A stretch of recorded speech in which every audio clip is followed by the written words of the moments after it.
In Utah, 1 in 3 women are sexually assaulted and 1 in 6 women are raped. This compares to the national standard. Utah is no different than any other state. My name is Sage Williams. I'm a nursing student and I work as a research assistant for Dr. Julie Valentine. The research we do is about rape and sexual assault. 6 months ago, when I first started working with her, I would just tell people I'm a research assistant when they asked what I did besides school, because I got a pretty negative response when I said the words rape or sexual assault. It's an awkward thing to talk about, but the more I have learned about it, and especially the more I've learned about rape and sexual assault in Utah, the more I've begun to be passionate about teaching people. 988 sexual assault kits were fully put together by sexual assault nurse examiners in Salt Lake County between 2010 to 2012, and only 98 of them were processed all the way through Crime Lab.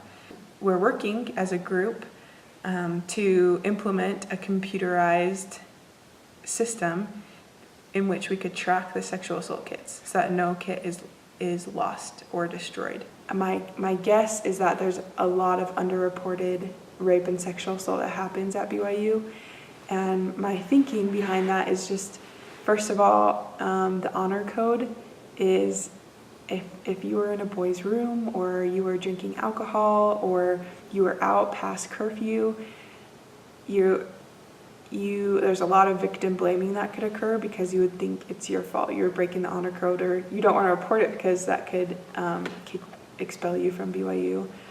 Another thing is just our culture of we want to be pure and we want to be chaste and we're virgins until we're married. This has affected me, even though I've never been raped or sexually assaulted.